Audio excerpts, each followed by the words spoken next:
আমার চোখে কিচ্ছু ফাঁকি পড়ে না।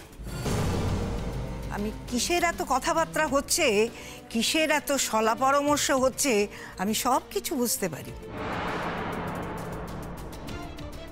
শোনো রঞ্জা, তুমি যদি আজ বুঝে থাকো যে ইকবাল এসে দাঁড়িয়েছে, তার হাতে এখন অনেক টাকা পয়সা, সেই টাকা পয়সা দেখে আমাদের সবাইকে উপেক্ষা করে তুমি চলে যাবে, সেটা কিন্তু খুব ভুল করছো। তাহলে তুমি তোমার মায়ের মরা মুখ দেখবে। মাতৃহত্যার জন্য তুমি দায়ী থাকবে। কি ভাবি বলছিলাম না একটু আগে?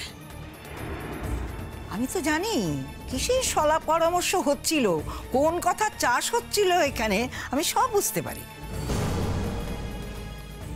আপনি আপনার মেয়েকে চিনতে পারেননি বড় মা। আমি একটা বাইরের লোক হয়ে যতটুকু চিনেছি, আপনি মা হয়ে তাও চেনেননি।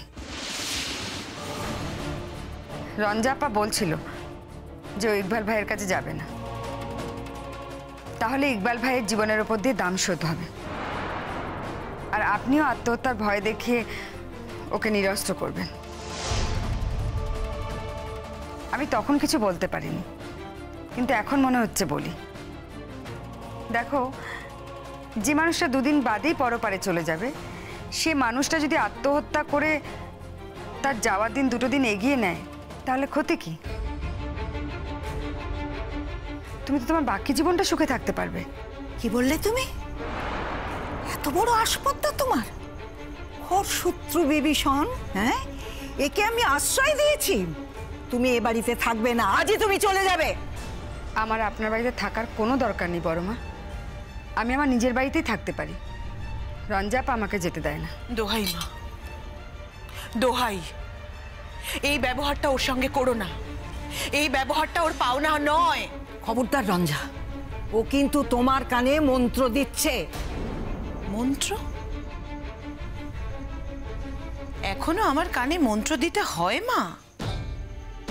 অন্যের মন্ত্র কানে নিয়ে পথ চলার বয়স এখনো কি আমার আছে? কি মনে হয় তোমার?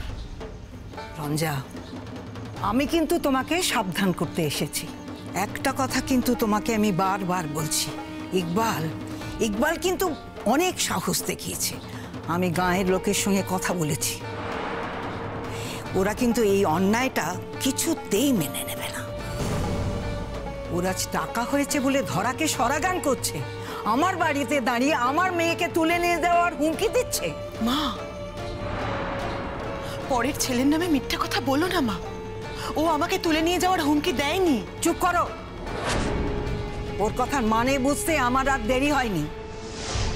ওর কথার ভাঁজে কি কথা লুকিয়েছিল সেটা আমি ভালোই বুঝতে পেরেছি।